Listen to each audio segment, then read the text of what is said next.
Diferente do que muitos pensam, desde os primórdios, o cinema sempre foi repleto de personagens LGBT+.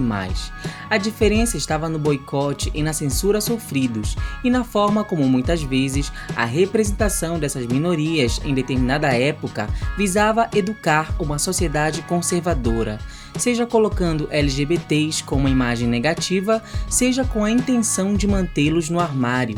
Este é o Sociocrônica e nós vamos conhecer os filmes com maior impacto na cultura LGBT+.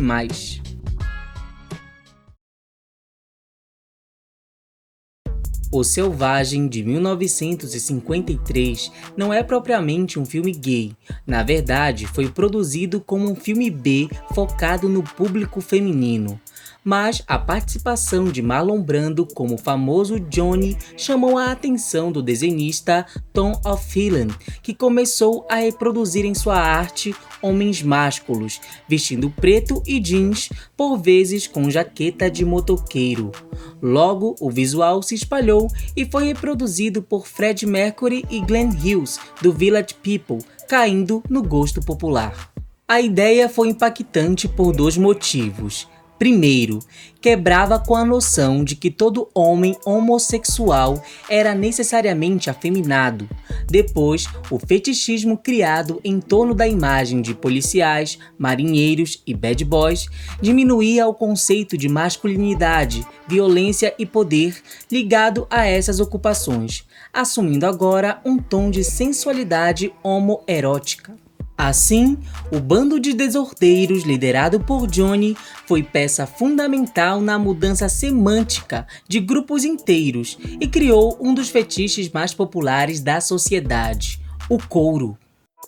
The Boys in the Band é um drama americano de 1970 e um dos primeiros filmes com personagens assumidamente gays, numa época recém-saída da repressão do Código Reis, um conjunto de normas morais estadunidenses que visava eliminar qualquer representação homossexual do cinema. Assim, na época, os garotos da banda simbolizavam uma nova leva corajosa de filmes. Afinal, todos os personagens ali eram homens gays, apresentados de forma naturalizada, cada qual com seus próprios dramas. Embora em seu lançamento tenha sido criticado por alguns grupos por certos estereótipos, o longa continua bastante atual e relevante, tanto que ganhou um remake em 2020 com um elenco todo composto por homens homossexuais. Baseado numa peça de Mort Crowley, o enredo, porém, aborda no protagonista Michael um sentimento de amargura por sua própria condição como um homem gay e religioso. Um claro resquício dos anos anteriores, em que personagens LGBTs eram consumidos pela noção comum de que suas vidas íntimas representavam um desvio, um erro, um pecado. John Schlesinger é um diretor gay inglês que ficou mais conhecido por Midnight Cowboy, um filme também com temática homossexual que levou em 1970 3 Oscars, sendo assim um marco no cinema. Porém, retratou seus personagens gays de maneira alienada e decadente, como era comum até o final dos anos 60. Então, em 1971, veio com Sunday Bloody Sunday, o primeiro filme com visibilidade bissexual da história. Na trama, temos um jovem artista chamado Elkin Finch, completamente bem resolvido com sua sexualidade, que namora uma consultora divorciada e um médico de meia-idade. O filme também foi importante por representar, talvez pela primeira vez, um homem homossexual bem-sucedido. O médico Daniel Hirsch, além de gay, também é judeu e não é ressentido pela sua orientação.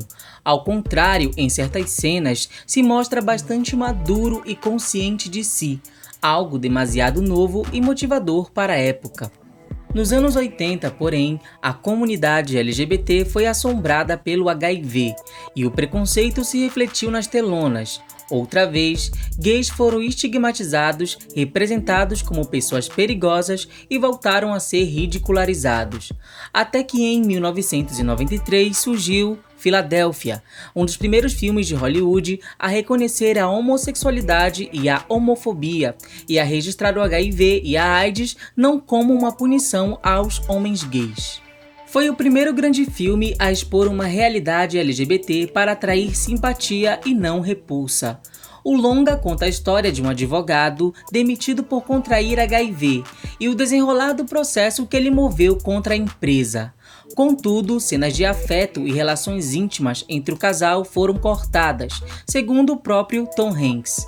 Ainda assim, o ator levou um Oscar de melhor ator pelo longa, e a canção Streets of Philadelphia de Bruce Springsteen ganhou melhor canção original.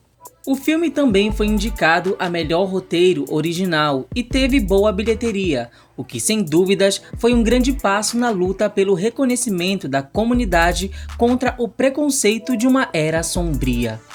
Finalmente, em 2005, Ang Lee lança o conhecido Brokeback Mountain. É fácil esquecer o quanto o filme foi um marco, não somente na história do cinema, como para a comunidade gay. O filme não apenas retratou de forma natural laços reais de afeto e relações íntimas entre dois homens, como quebrou com a imagem secular de cowboys sulistas estadunidenses, outrora ligados a uma ideia viril de masculinidade tóxica e predominantemente heterossexual. A história narra o desenvolvimento da relação entre Ennis Del Mar e Jack Twist e se passa em 1963. Curiosamente, a década de virada dos movimentos LGBTs. O filme foi boicotado e até censurado em algumas salas de cinema, mas ganhou 3 Oscars, foi um sucesso de bilheteria e abriu as portas para todas as produções do cinema queer que conhecemos hoje. Diferente do que muitos pensam, incluir personagens LGBTQIA+, não é uma moda nem uma tendência para agradar o público. A representação sempre houve, apenas teve picos e quedas influenciados por fatores sociais, por vezes agindo até como ferramenta mal intencionada. Aceitar que a diversidade é um fato é nossa obrigação e que, portanto, ela será exibida em qualquer meio e forma de arte e expressão.